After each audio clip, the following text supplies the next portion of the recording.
Наурыз айы келгенде шуақ шашып жерлерге күн төгеді жалулаған.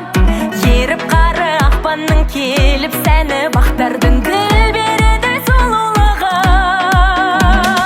Құстар қалқып төбемде ақ қуғылдып гүлдерге сән береді әніменен. Сұлу самал желесі күн мен түнім теңесіп таң атады күлімдеген. Ашылып аспанға бағып күліп күннің жанады. Қуаныш шаттық кернейді наурыз айы даланы. Асығып күткен мейманы наурыз бақыт мейрамы. Шырқалады наурызда қазағымның күйі.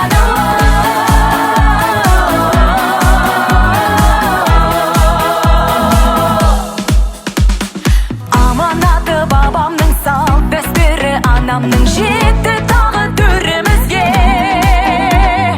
Тәй-тәй басып қадамын келді міне жаңа күн бағын алып елімізге. Ақ дастархан жайылып қымыз шұбат қойылып артады мол берекеміз. Жүректерге жұртынып өкпелені шомтолып тойланады мерекеміз. Ашылып аспанға бағып күліп күннің жанады. Қуаныш шаттық кернейді наурыз айы даланы. Асығып күткен мейманы наурыз бақыт мейрамы. Шырқалады наурызда қазағымның күйі.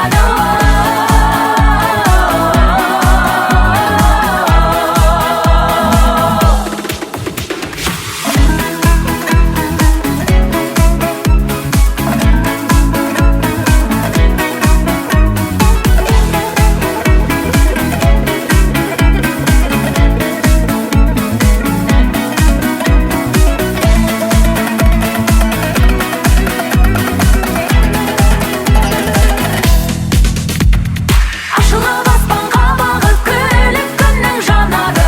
Қуаныш шаттық кернейді наурыз айы даланы. Асығып күткен мейманы наурыз бақыт мейрамы. Шырқалады наурызда қазағымның күйі.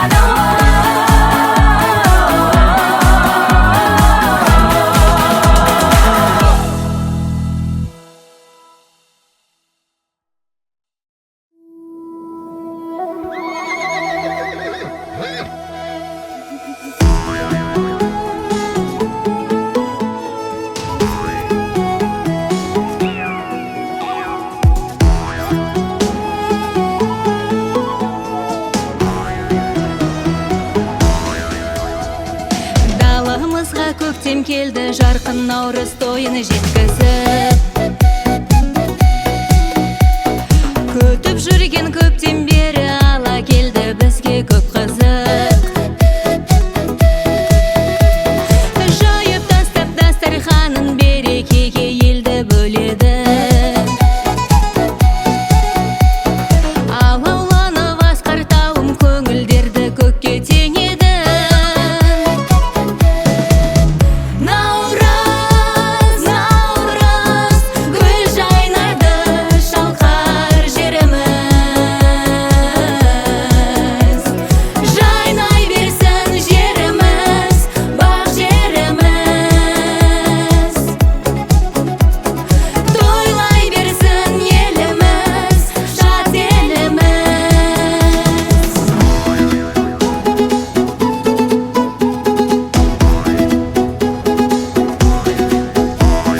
Наурыз жаңа жылдың басы бар, тіршілік күліп оянған.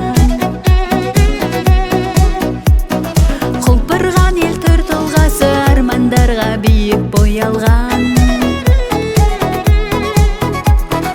Наурыз елдің мерекесі қалықтаған күймен ысқаған. Арта түсіп берекесі болашаққа биік бастаған. Наурыз, наурыз, гүл жайнайды шалқар жеріміз. Жайнай берсін жеріміз, бақ жеріміз. Тойлай берсін еліміз,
ай. Беу саған халқым ай, беу әнімді айтып ай, жүрмін шалқып ай. Өсірді тәрбиелеп балаларды, әрқашан сыйлап жүрсін аналарды. Көк туын желбіретіп қазағымның, елімнің аман болсын ұл-қыздары. Беу саған халқым ай, беу әнімді айтып ай, жүрмін шалқып ай. Беу саған халқым ай, беу әнімді айтып ай, жүрмін шалқып ай. Ауылымыз Қазығұрттың етегінде, ниет қылып армандарға жетеміз бе? Дарыған құт береке халқымыз бар, ән айтпай көпшілікке кетеміз бе? Беу саған халқым ай, беу әнімді айтып ай, жүрмін шалқып ай. Беу саған халқым ай, беу әнімді айтып ай, жүрмін шалқып ай.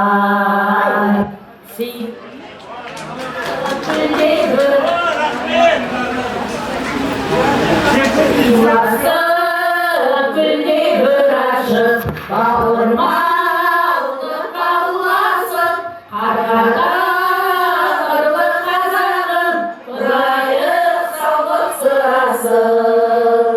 Қорған мына заманда амандық керек адамға, қалайсың қайсар қазағым, үй ішін теріс аман ба?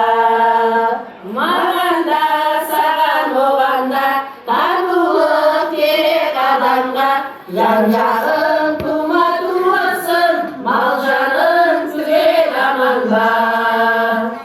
Ауырмай әкең анаңда, күлімдеп жүрсе балаңда, бәріміз бізбен сіз болып, сыйласа білсек жаман ба? Қорған мына заманда амандық керек адамға, қалайсың қайсар қазағым, үй ішің теріс аман ба?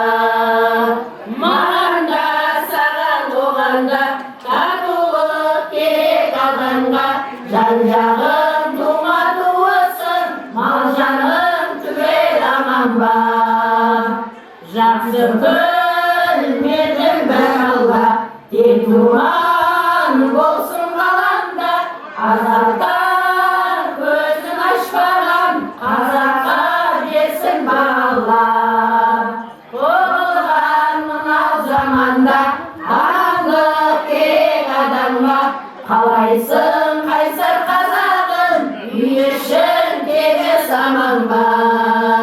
Маған да саған оған да татулық керек адамға, жан-жағың тума-туысын, мал-жаның түгел аман ба? Жан-жағың тума-туысын, мал-жаның түгел аман ба?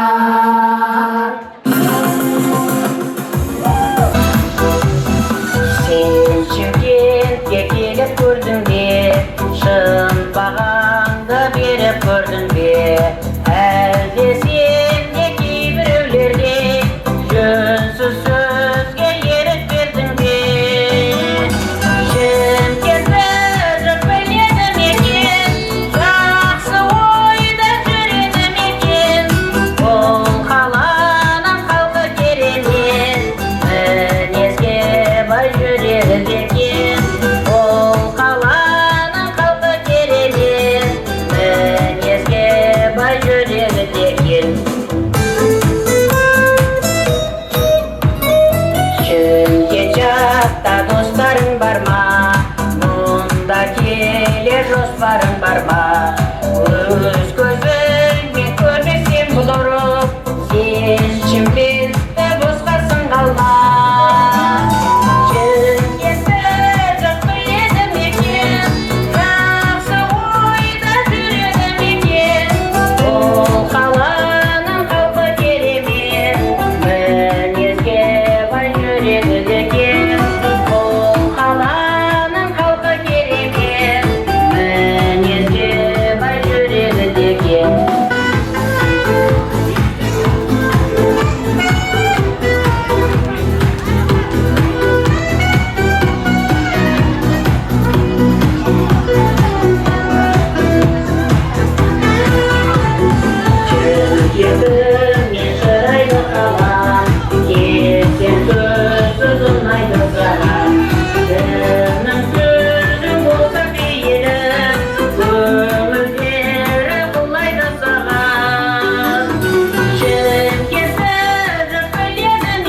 Құрметті ауыл тұрғындары, мына Наурыз мерекесі құтты болсын. Бақыттарыңыз мол болсын, хақ мол болсын, елдеріңіз сау болсын. Енді мынау тізгінде осында аудан деңгейінде, облыс деңгейінде іс-шараларды өткізіп жүрген Ерғазы деген бауырымызға тапсырамыз. Ерғазы, келе ғой. Мынау спорттық іс-шараларға маған келіп жазылыңыздар. Футбол, волейбол, күрес, қол күрес, гир келіп маған жазылыңдар. Енді тізгінді Ерғазы бауырымызға береміз. Береке салқын.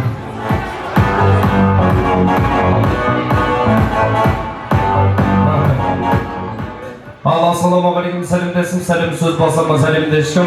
Алланың хақ жолда бейғағандар, пайғамбар сүннетіне иманғандар. Жалпымызға осылай сәлем берем, сәлем алып жүректі иманандар. Мал баланың шашуы деген қазақ, шығып кетті қинам olmaдар. Бүгінгі ұлыс күні оласын деп, Суан баба ауылына қонақ болып, тұрғын болып жиналғандар деп, бүгінгі мерекелеріміз құтты болсын. Жылқы жылы қазақтың жаңа жылы құтты болсын деп, бір шапалақ отпасаңыздар болады ғой, құрметті жақсылар. Рахмет. Ал еді атын кейде шаппаса күрсінесің, шаппаса да үйінде түсінесің, ақшаңа тұлпар алып баптай білсең, сонда ғана аттың қадірін түсінесің деп, биылғы жыл нағыз қазақтың жылы. Жылқы десе жігерленеміз, құрметті жақсылар. Жылқының үстінде ат ойлап, ел қорғаған нағыз қазақтың ұрпағымыз. Шыңға қарай көтеріліп өрлегенде шындық жайлы айтылсын шелеулеңдер. Мен қазақпын деп мақтанып айта алмайды. Қазығұртқа бір шығып көрмегендер деп, сол Қазығұрттың баурайында орналасып, Суан бабаның ұрпағы болып, бірлікті бекем етіп, татулықты ту етіп, жыл сайынғы дәстүрменен биылғы 1995 жылғы жігіттердің ұйымдастыруымен болып жатқан мерейлі мерекеміз құтты болсын. Ұйымдастырып жатқан жігіттерге алғыс ретінде бір қол соғып құрмет жасап қойсаңыздар болады.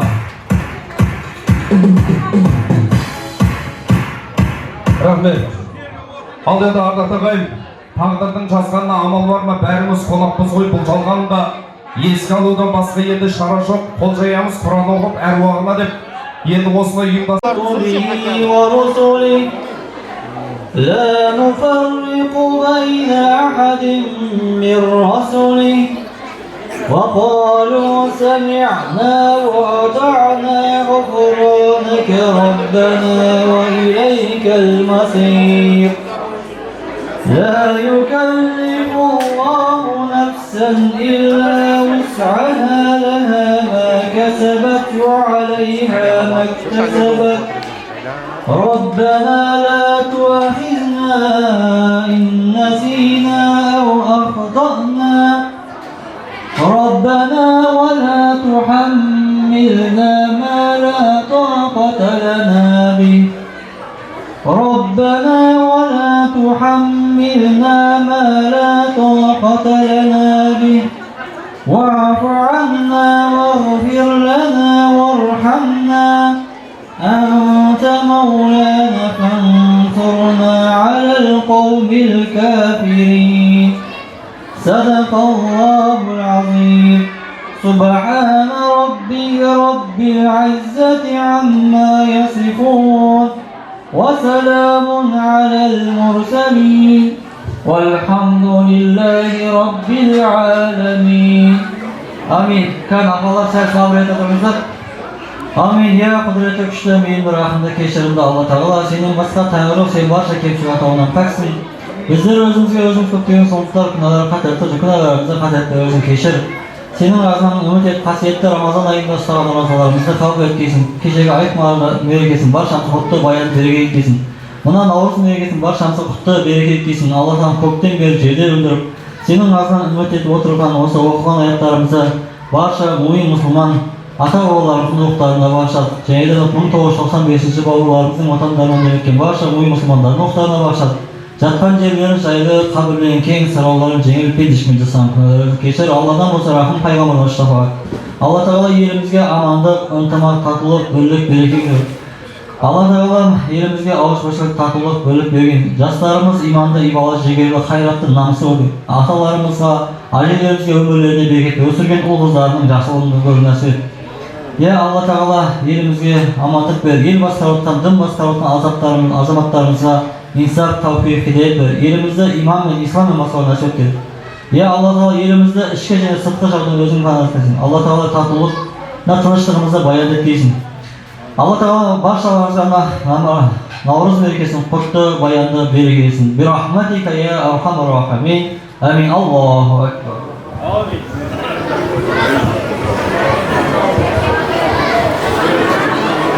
Мұрттайшасын деп, мен енді ортаға ұйымдастырушы жігіттердің баршасын шақырайыз. 1995 жылғы 15 жігіттен құралып, арнайы сіздердің құрметтеріңізге даладай дастархан жайып, жыл сайынғы дәстүрді жалғастыры, міне ел ағасына айналып жатқан ұйымдастырушы жігіттер ортаға келсеңіздер, сахна төріне жылдамырақ жеделдеп келсеңіздер.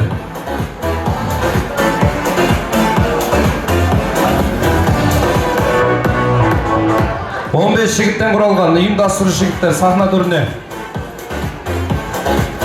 Рахмет.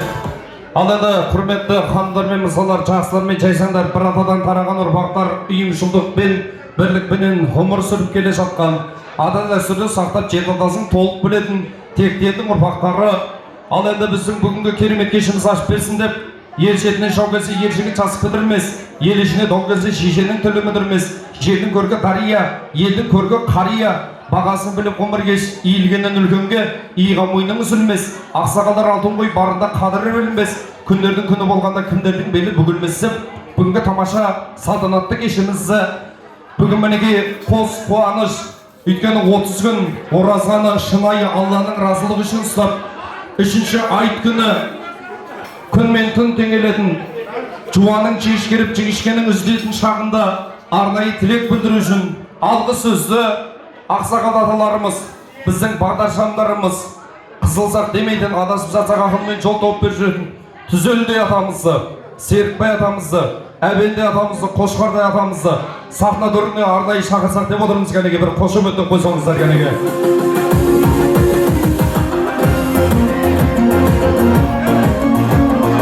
ұйымдастырушы жігіттер келіңіздер. Аттары аталған ақсақалдар ортаға келсеңіздер үлкендеріміз.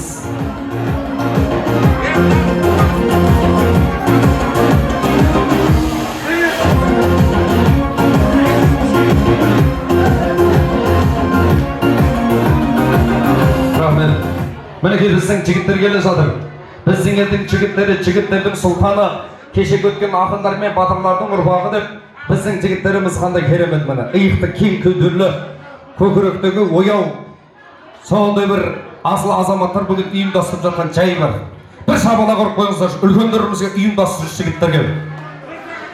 Ал енді құрметті үлкен аталарымыз, төрден табылғандарыңызға өте қатты қуаныштымыз.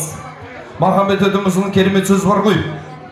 Елінде қария болмаса, жастары болар дивана деген екен.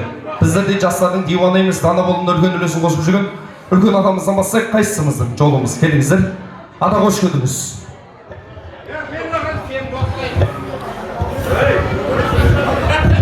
Бақ қарасы қыдырдарсы кетпестелер кек келбесін, ниетті тектілігін беріп, осы жиналған көк қауымдары төрт көзінің түгіл келесілігі ойнап күліп жете берейік. Аумин, Аллаху акбар.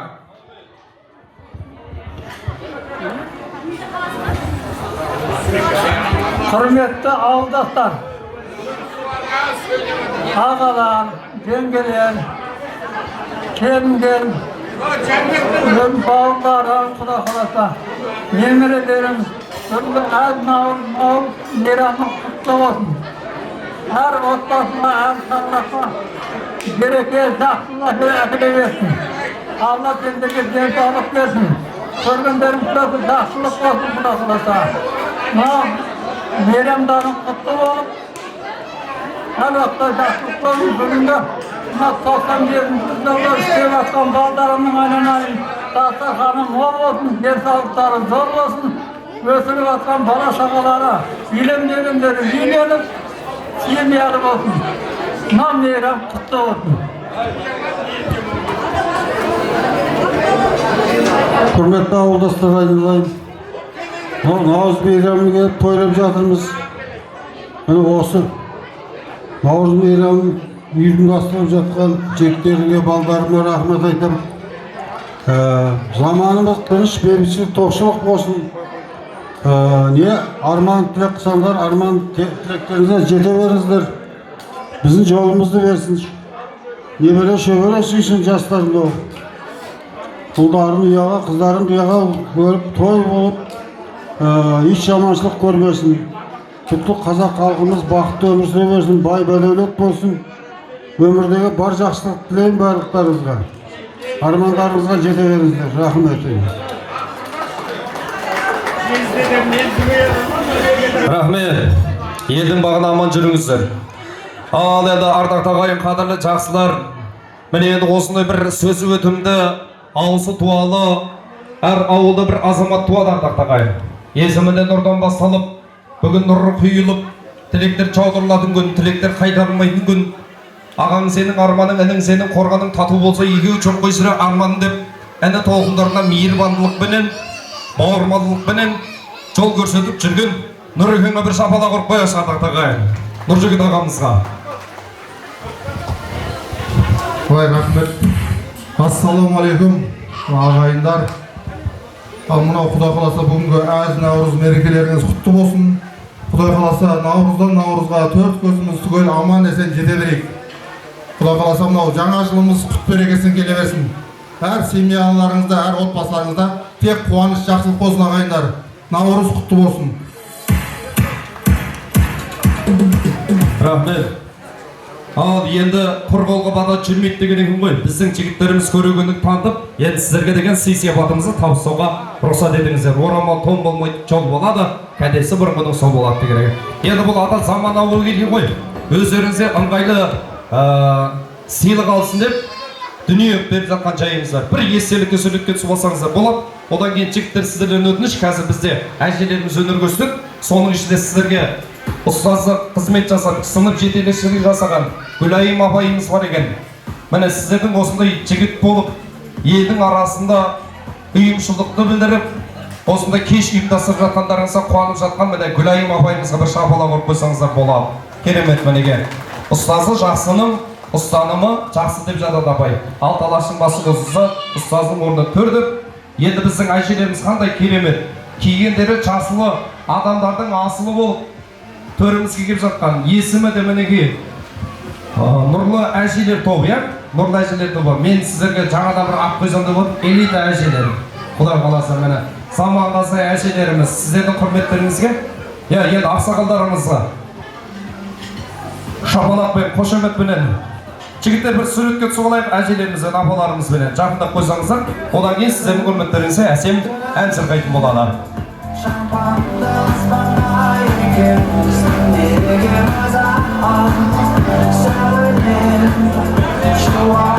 Бүгінгі керемет кешке мен де өз үлесімді қосқым келеді. Мен де өнер көрсетейін, мен ән шырқайын, мен би билеймін деген өнерпаздарға ешқандай да шектеу жоқ. Міне, болам деген баланың бетін қақпап белім бол деседі, сондай бір өнер көрсетемін деген жандарға ортада біз әрине өз үлесімізді қосамыз. Нұрлы әжелер тобына қошеметтеп қойсаңыздар. Саламатсыздар ма, тойшыл қауым? Бүгін ұлыстың ұлы күні құтты болсын. Ұлыс оң болсын, ақ мол болсын, қайда барса жол болсын. Ұлыс бақытты болсын, төрттілік ақты болсын. Бүгінгі Наурыз той құтты болсын, дендеріңіз сау болсын, әрбір шаңыраққа бақ береке, дәулет кіре берсін. Енді Нұрлы әжелер тобының мүшесі Сарымсақ Сәуленің өлеңін тыңдаңыздар.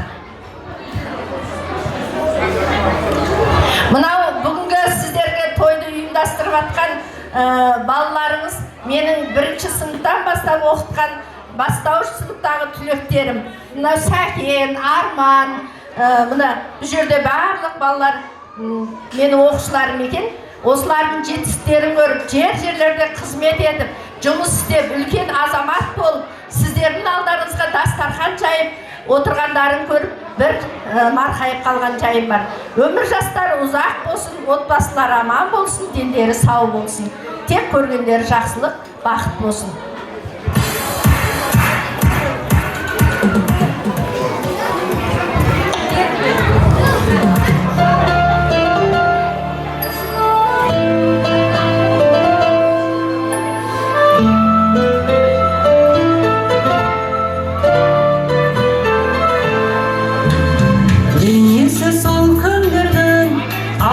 öten şıkkın aynitin gezer ola getir Yok ikimiz.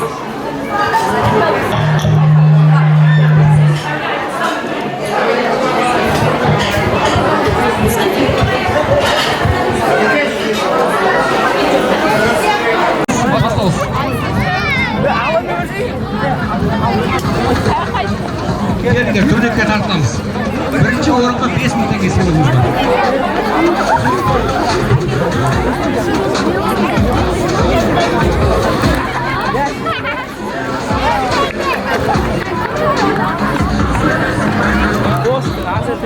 Bir, екі, үш.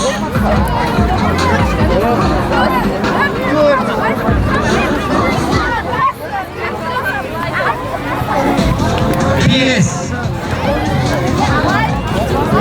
Ahıflanan bir tane de var. Ama bizim de aşıram gitti.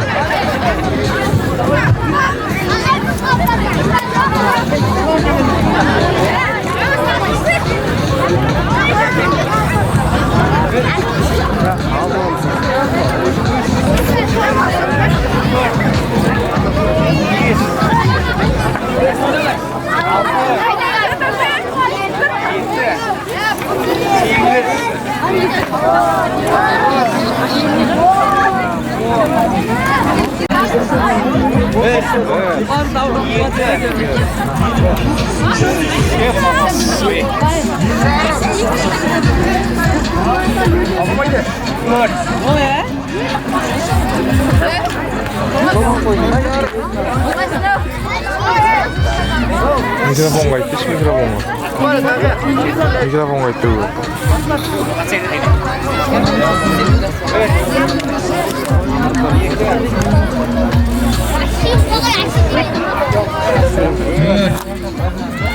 Yes.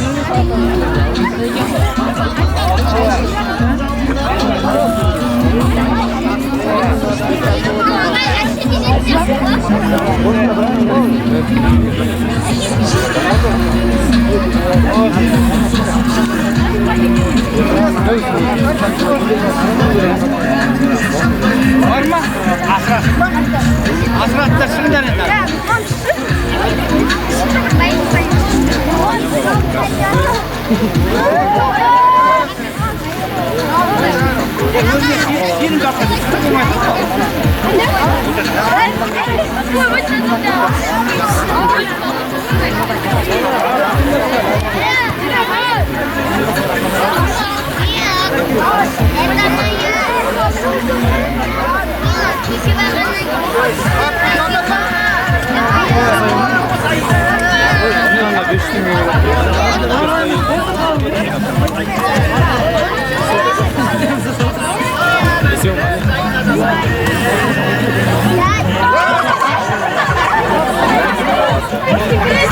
Var mı asratında bitti?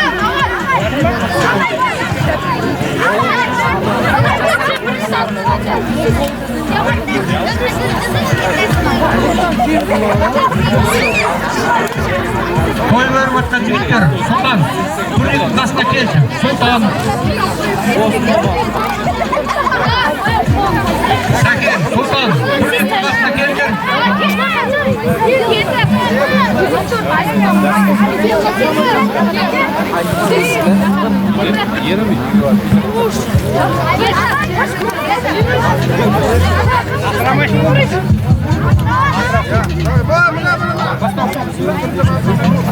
Бастауыш керек.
Jasna,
Hazır olsun. Hazır.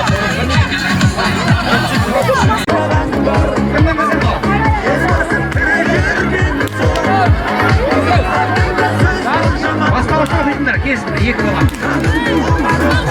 4 сыныпқа дейін кел.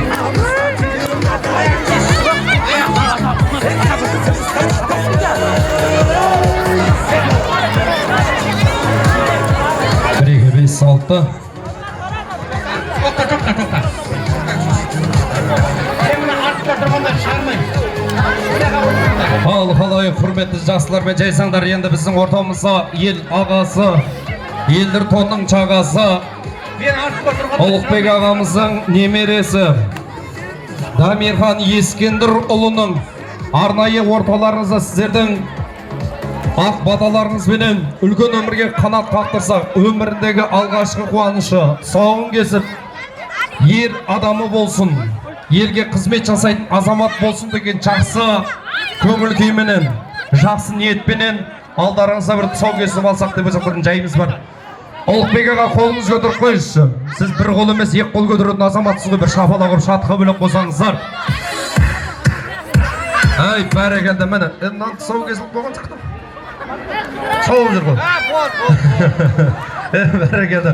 Ал енді Дамирхандай ұлымыз енді осы арнайы сіздердің баталарыңызбенен ел ағасы Мейрамбек атасы, Мейрамбек атам, ортаға келсеңіз енді. Міне қараңыздар, қандай керемет. Ортаға алып, бұл енді білесіз ғой, алашып деген өмір ақ пен қарадан тұратын болғаннан кейін, сол ешкімнің алашыбын аттамасын деген жақсы ниетті алашыпты байлайды екенбіз. Алдыменен өзіңіздің өмірден түйген білгеніңізді бөлісіп, бір батаңызды беріп қойсаңыз, одан кейін бісміллә деп атамыздың қолы, бабамыздың қолы деп ниеттеніп kesетін боламыз. Ал енді мәкеңе бір шапалақ ұрып қояйық, құрметті жастар. Ал қадірлі ағайын, мына бүгінгі ұлыстың ұлы Наурыз мерекесі құтты болсын. Мынау Суан Бағыс еліндегі бір керемет, осы қазақтың бір салт-дәстүрін сақтап, Наурыз мерекесін тойлап жатқан жайымыз бар. Барлықтарыңызды мерекемен шын жүректен отбасымның атынан құттықтаймын. Барлықтарыңызға тек қана жақсылық, отбасыларыңыз аман болсын. Әр уақытта осындай наурызға жете беріңіздер. Осы бір ұлыстың ұлы күнінде мына біздің енді қара шаңырақтағы ініміз Ұлықбектің немересін мына үлкен жолға, ақ жолға қадам басып жатқан жағдайы бар екен. Қазақтың бір керемет салты мынау тұсау кесу дейді ғой. Сол осы тұсауын кесіп, осы жерде отырған мынау аталары, апалары сияқты ғұмырлы болсын дейміз. Мынау қазақтың бір үлкен азаматы болсын дегім келеді. Мынау жортқанда жол болсын деді ғой қазақ. Бұл баламыз Дамирхан осы өмірде аяғын әр уақытта түзу басып, тік басып, шалыс баспай осы өмірде үлкен қазақтың бір азаматы бола берсін деп тілегім келеді. Барлықтарыңызға осындай той жұғысты болсын. Немере көріңіздер, шөбере көріңіздер. Құдайың берген жасын жасап, әр уақытта жастықта, аманшылықта басымыз қосыла берсін. Ал енді құтты болсын Ұлықбек келін. Мына енді тұсауын кесіп берейік баламыздың. Ал соңды кесейін, күрмеуіңді шешейін, қадамың сәтті, өмірің мәнді, жолың ақ болсын деп Дамирхандай ұлымыз бісміллә деп кесейік кәніге. Бұл бір ғана мәкеңнің қолы емес, бабаларымыздың қолы. Бабаларымыз жүріп өткен қазақтың жері. Мынау алашыпты маған да ұл перзент нәсіп болсын деген үлестіріп алсаңыздар болады. Бұл жақсы ырым. Ал не таңдар екен? Білімді болсын деп кітап қойдық. Бизнесмен болсын деп 10 мың теңгемен машинаны келдім қойдық. Шабандоз, білекті азамат болсын деп қамшыны қойдық. Не таңдар екен? Кән. Нені алды? Жоқ, өзіне ергіндік бергізіп, апа. Өз саңдасын. Әмше, оны ең өз саңдасын. Өз жолын өз саңдасын. Жоқ, бір сәт ұмтылып отыр ғой. Асып бағыздар. Рахмет. рахмет. Ескендердің мінез болып мекен, ұлы мінез болып мекен. Нағыз қазақтың жігітіне сай. Мені ұнататын нәрсесін қоймадық па ұлы ке. Тағы бір рет отырғызайықшы. Тағы бір рет отырғызайық. Қана. О, машинаның келді. Бизнесмен кәсіпкер азамат болсын бір шапалағыр қойыңыздар. Енді біздің Мәкейдің құрметіне қазағы элитный шабан бір шапалағыр қойсаңыздар. Бип шабан. Жәнібек ағамыз қайда? Жәнібек аға. Жәке келіңіз. Міне сізді ел адамсыз қой. Ақ көңілсіз, жомарсыз. Енді бір батаңыз беріп қойыңыз кәнеке. Тілек айт.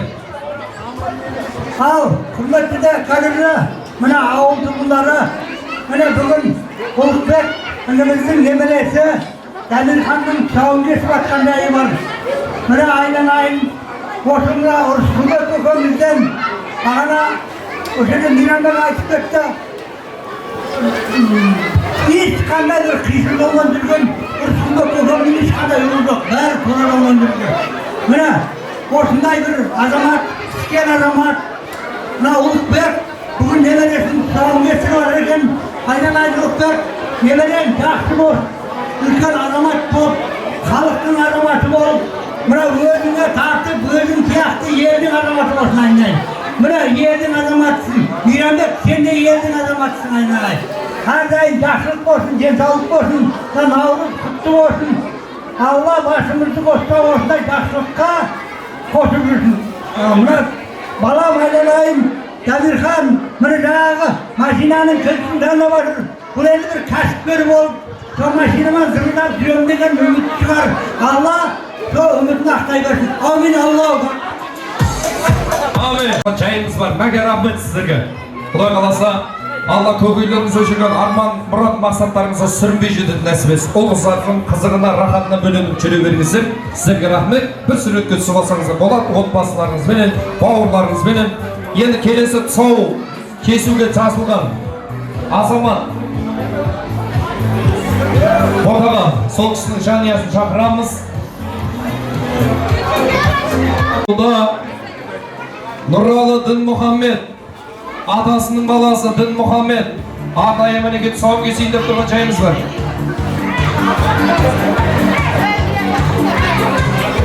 Бәрекелді мінеке.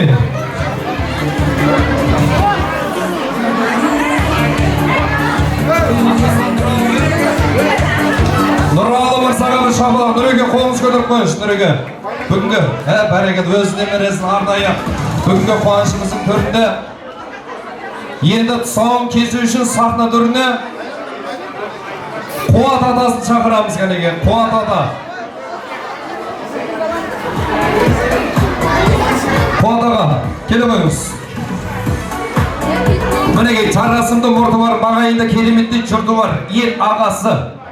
Қуат аға қош келдіңіз. Енді мінеке арнайы Дінмұхаммед кешегі Қонаевтың есімі берілген екен. Астанның ұрпағы. Сонда бір елге жанашыр азамат болсын деп есімі қойылған. Дінмұхаммедтің тұсауын кесу үлесі, жауапкершілігі, қуанышы сәті бұйырған.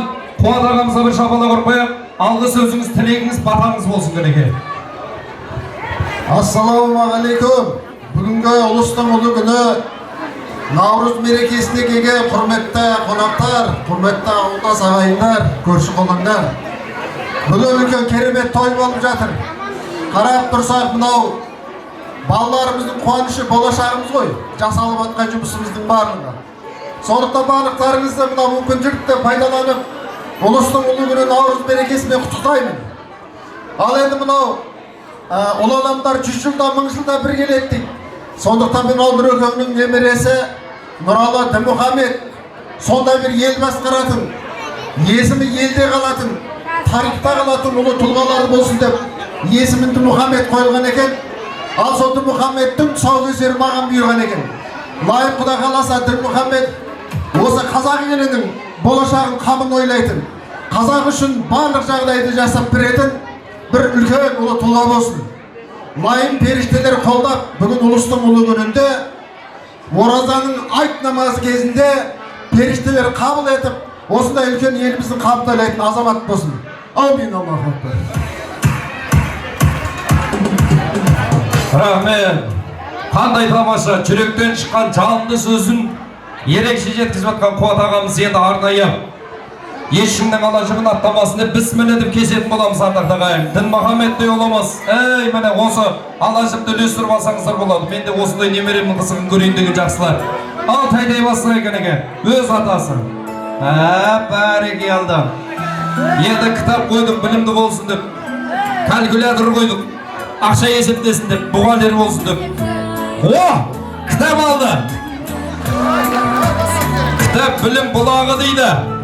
Білімді азамат болсын, зиялы қауым өкілі болсын, нүреге, қуаныш құтты болсын, той құтты болсын. Қандай керемет. Міне, саған терде төгірем, бар нәрсемді беререм, оның бәрін асесің жан беруге көндірем, сен аман бол, немерем деген екен. Немерелеріңіздің қызығына тоймай жүре беріңіздер, нүреге. Әпке сіздерге де немере құтты болсын, құдай қаласа, қуаныш құтты болсын. Рахмет. Мейрамбек Мырза, енді сізге де осы таңғыда бата берулі келіп отыр. Бір илахи аумин деп, батаның артықшылығы жоқ деп жатамыз. Аумин. Ал аумин. Енді мынау қадірлі ағайын бүгін бір үлкен керемет, мына екі кішкентай балаларымыз Дін Мұхаммедтің Дамиаханың тұсауын кестік. Бұл қазақта шыққан тұңғыш генерал атамыз Сабыр Рахимовтен барлықтарыңыз білесіздер. Мен осы екі кішкентай балапанға сол генерал болсын дегім келеді. Барлықтарыңызда осындай той көріңіздер. Ой, рахмет, мәке рахмет сіздерге. Алла разы болсын. Ал келесі тұсау кесу салтанат рәсімі тағы да жалғасын табуда. Еліміздің іргесін жоғары деңгейде ұстап жүрген Тағай Мырза, Үрия ханымнан тараған немерелерінің тұсауын кесетін боламыз. Тағай Мырза, қол көтеріп қойсаңыз.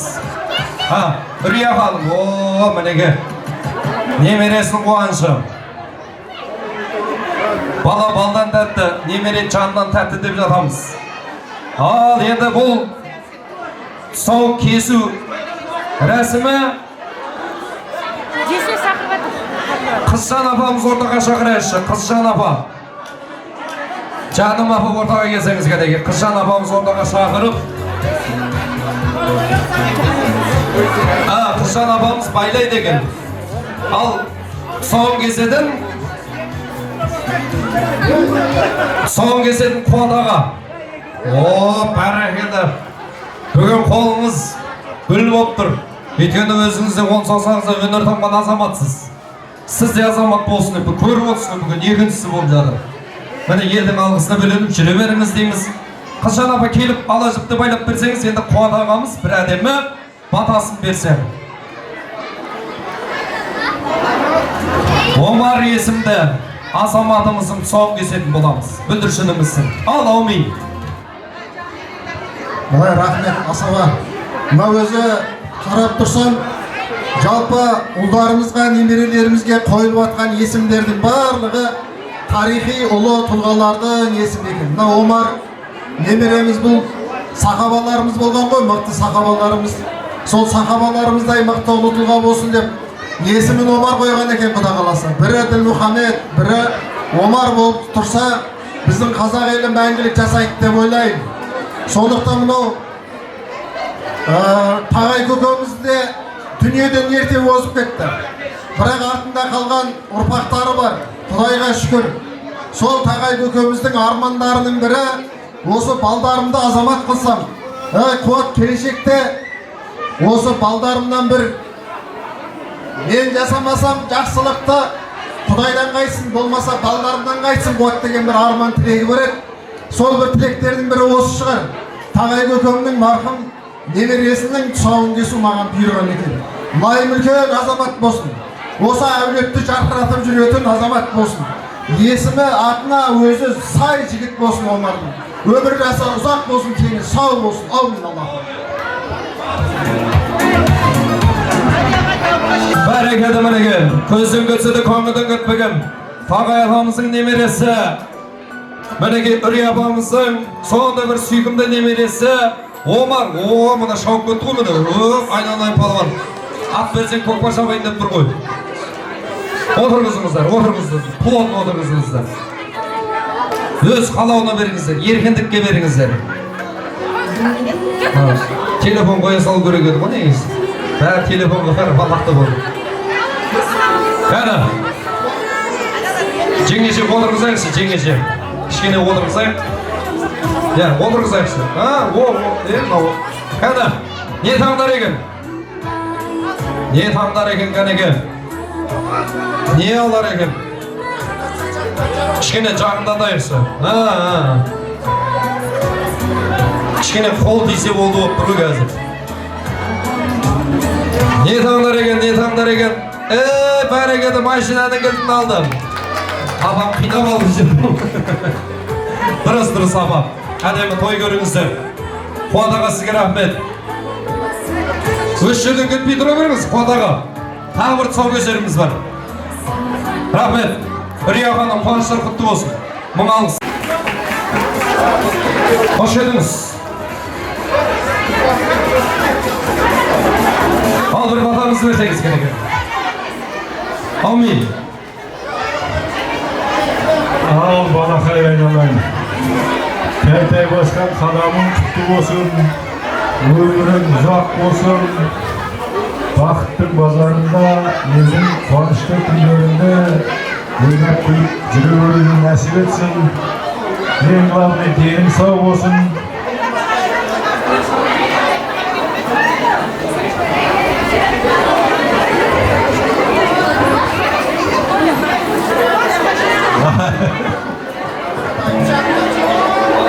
Ал айналайын балам. Қадамың құтты болсын, азамат бол өсе бер. Деніңе саулық тілейміз, мереке күні тұсауыңды кесейін деп жатырмыз. Елдің қамын жейтін, келешекте үлкен азамат бол, бақытты бол, артынан ұрпақ ере берсін, қуаныш күндер көп болсын. Ал бісміллә деп кесейік. Ақыр Ахмадамыздың өзі сонда бір асыл азамат ардақтағай. Жақсылығы көп азамат, ерге жанашыр азамат, тілеулес азамат. Ал мінеке алашыптен алсаңыздар болады. Әрине біздің ел ағалары Нұрал ағамыз бенен Қуат ағамыз арнайы жетектеп келе жатыр. Ал енді кішкене тізерлеткізейік. Екеуіңіз екі түрлі қуастыр ғой Қуат аға. Осы екі кісінің не бересі дейді. Рахмет. Ақша алатында жігіттер бар екен ғой. Міне 10 мың деген ұстады. Ешкімге бергісі келмейді. Кәсіпкер азамат, бизнесмен азамат болсын, бәріміз қол соғып құрмет жасап қояйықшы ардақтағай. Рахмет, апасының қуанышында шек жоқ. Қазір жүрегін ашып қарайтын болсаңыздар, қуанышын сөзді жеткізу мүмкін емес. Баршаңызға мың алғыс. Отбасыларыңызбен бір суретке сұласаңыздар болады. Қуат аға, Нұрал аға келіп бір суретке бүгінгі күнде не себеп болып қалсын деп. Одан матаны алсаңыздар, мен енді бір ортаға ерекше жан иесін шақырсам деп отырмын ардақтағай. Мінеке ардақтағай, таңғалам талған зор тарландарға, таңғалам заман озғы заңғарларға, шауғарға, ұзаққарға құзғын болып, 300-ге бөлінеді қарғалар да, бірін-бірін көзін бірақ шықмайды, жағаласып болса да жартан жарға, қарғекеш қарғалардың ынтымағын Суан баба ұрпағына беріп жатса арман бар ма деп. Бұл ауылда ұлың жүр, бұл ауылда қызың жүр. Біздің Суан баба елі әрдайымда ұйымшыл дейміз ардақтағай. Ұйымшылықтарыңыз ешқашанда жоғалмасын.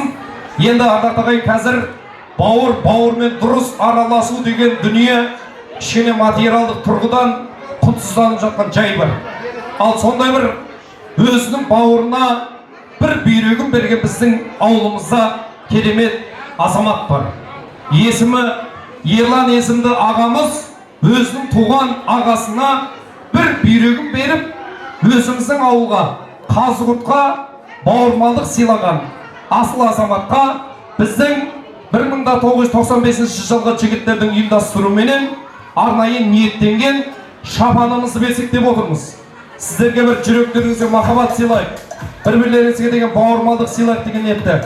Ерлан ағамыз шақырайықшы. Өз бауыры Мейірлан ағасына бір бүйрегін берген өте мықты азамат. Қазір қазаққа керек азамат мінекей. Міне, Nağыз азамат, қазақтың жігіті бір шапалақ ұрып қойыңыздар. Allah razı olsun ереге. Сізде азаматтар көп болсын. Міне нағыз жігіт. Міне бір берем бір. Қазір бір бауырына 10 мың теңге бере алмай жүргендер бар. Міне өзінің бір мүшесі бұл бүйректе қызмет өте жоғары құрмет жақсылар. Сол бір бүйрегін берген асыл азаматқа неге бір шапалақ ұрмасқа?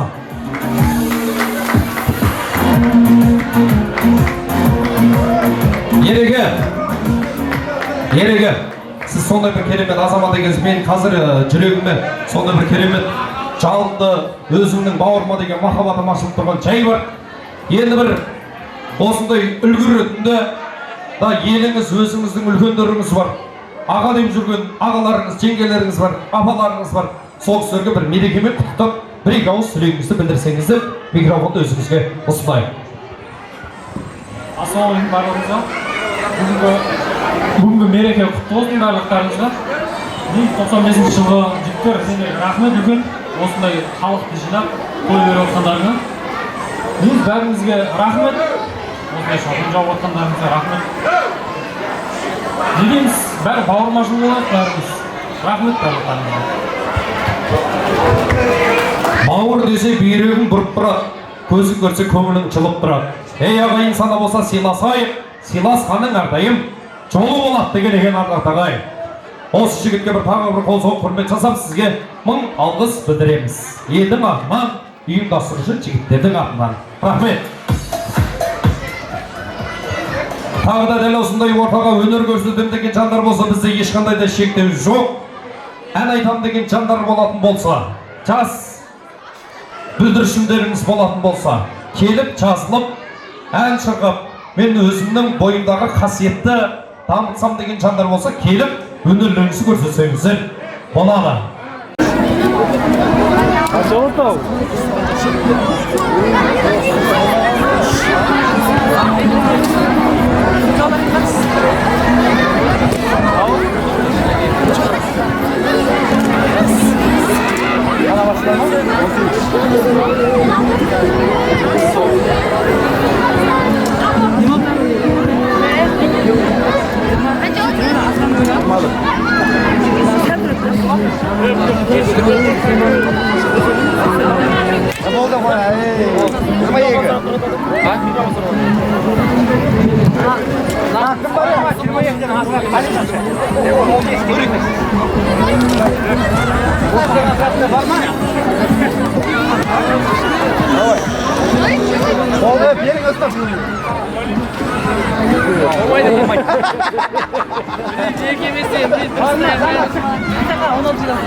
Отызға барды ғой?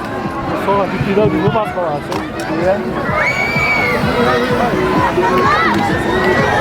Бүрік ауызын ішіне кетіп. Не қыз бар тұратты? Үлгі дүресін бе? Батанас деймін. Не сұрады? Бар ма 30-ға? Асабайда 30-ға. Ол да 30-ға ау. Ой, 30 кешін шықпайды ау. Ауырына шығады. Шығады сияқты. Берем. Бақберген келе. Болды ма? Жоқ па? 16. Бақберген 16 килограммнан бірінші орын алды. 30 мәрте көтерді. 32 кило. Салмақ таңдамайды. Үйгі әдім шыға берсін. Өйші. Кел.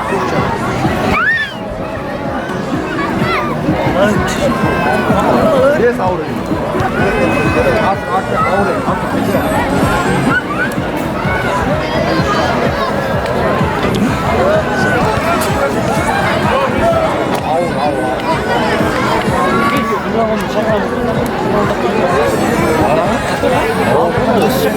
Aldırатын var mı?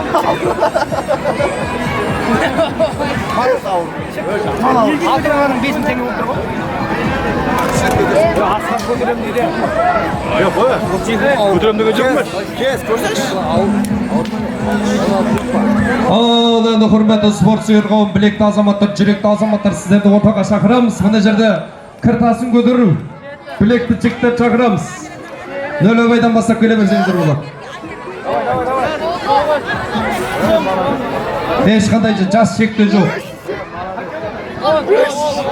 Bir жастан бастап 100 жасқа дейін кіртасын көтеру. Келіп осында Канадаға қолыңыз көтеріп қойыңыз. Қанеге осы кісінің бастауымен әдемі кіртасын көтеру.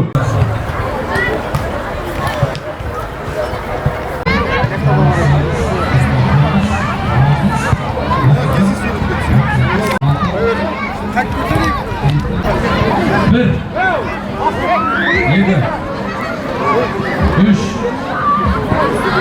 dört, beş,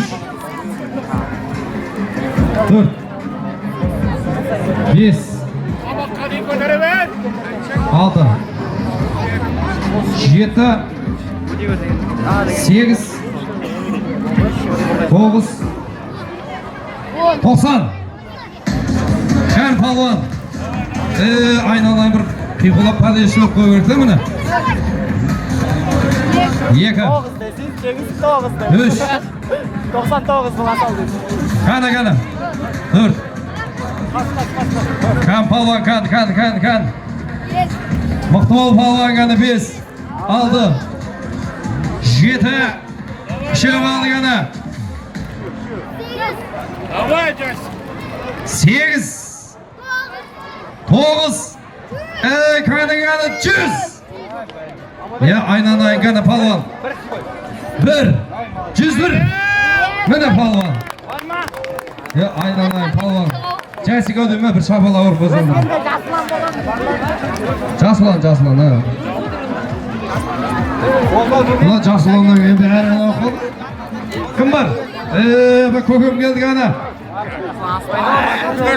Ya aynan 1 2 3 4 5 6 7 8 9 10 Ey barakallah ko'kama bir shapaloq urib qo'yar. Qanday keremet mana. Jigitlarga ulgu. Ko'kama. O, barakallah mana bilek tazamatga 5000 tenge. Bir nurni olsangizlar. Ha jigitlardan pol жүрсін qo'y endi bulaycha aytgan кезде, ya. Toyumuz жақсы болсын, жастарым мен жасым берсін, ендерім сау болсын. Ол тойды жол көрдім. 67-ге көтердім. Ko'kam zo'r. Dayımsız. Tamamşa bir şapaloq urib qo'yingizlar. 6-7 jashdaga.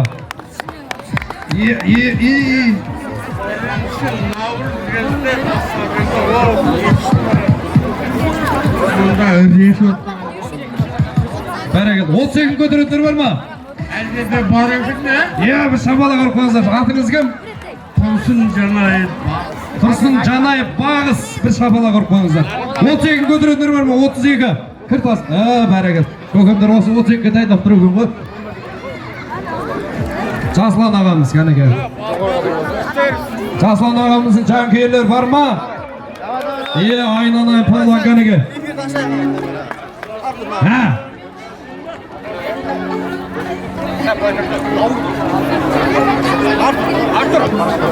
Al jaka.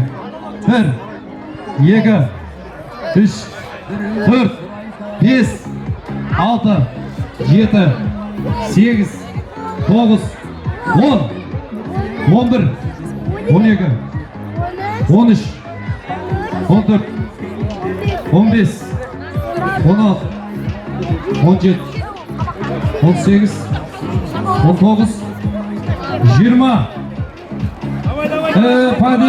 Поддержка. 1 2 3 4 5 6 7 8 9 30 Al qani. Sabır yeke götürseniz 32 götürüp demedi gibi zaten. Kaç çeke? 1 Ay, bir şapalaga koysa mine azamat. 31. Ben ona deydi olsun. Kim var? 32'ni götürenler var mı? Bugün sen o en sonuna koyu verir o. Birden jürek şayılıp oldu. Ben ağam sprint olur mu? Yalan yok dedi o. Doşan ağa var mı? Doşan ağa. 94 Doşan.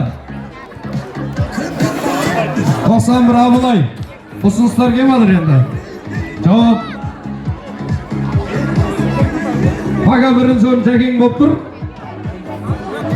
16dan kim birinchi o'rin? Barakat o'z nega Jaslon degandir. Birinchi o'rin bo'lib turgan.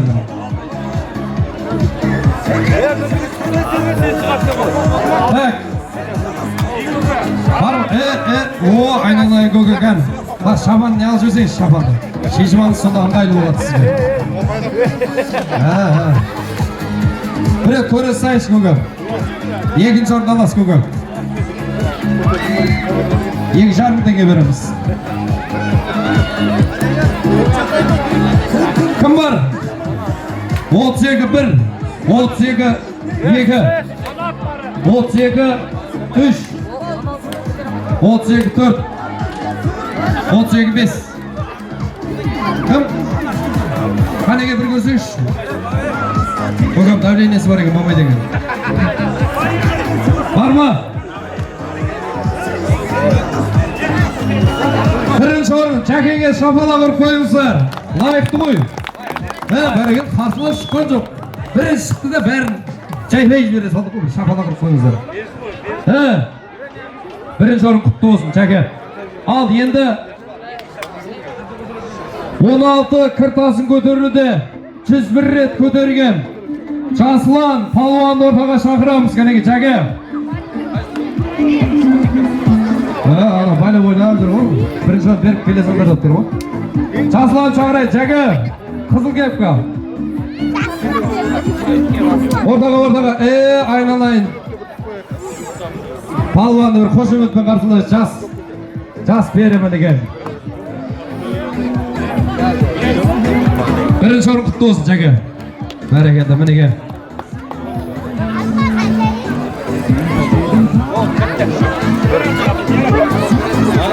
Barakalla. Ikkinchi o'rin oldingmi? Rahmat barchamizga. Birinchi o'rin olgan jigitlar, birinchi o'rinlaringiz qutlu bo'lsin. Qo's Jaslon. Endi voleybol sport o'yinida o'tsangizlar bo'ladi. Kenetlerle oynap bunu bitirerek almayın alın. Yandan da burası su bitti.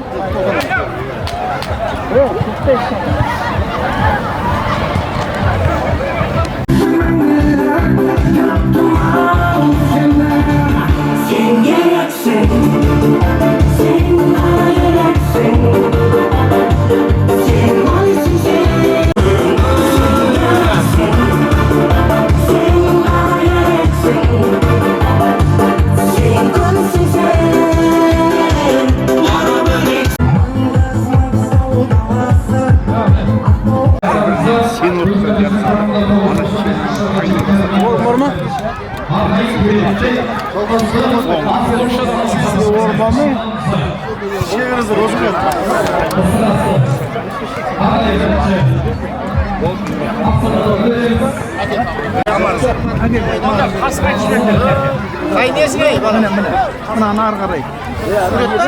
Video.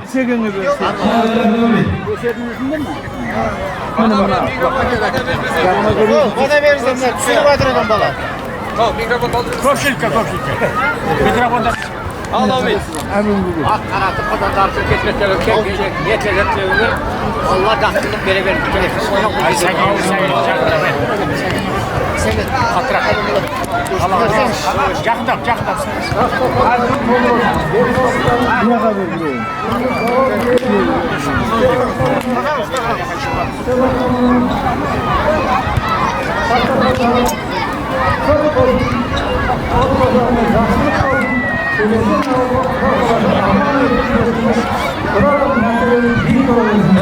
Buraya bir koyup bana ben yer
Ötüp devrin baradır sizdenizce benim de yay.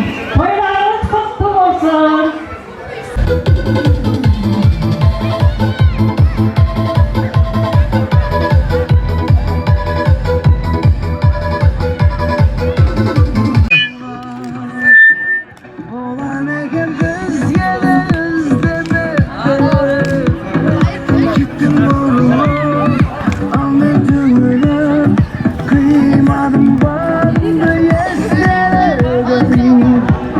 Ал мынау 1995 жылғы жігіттерге рахмет. Наурыз берген жігіттерге рахмет. Мынау әдемі өтті наурыз.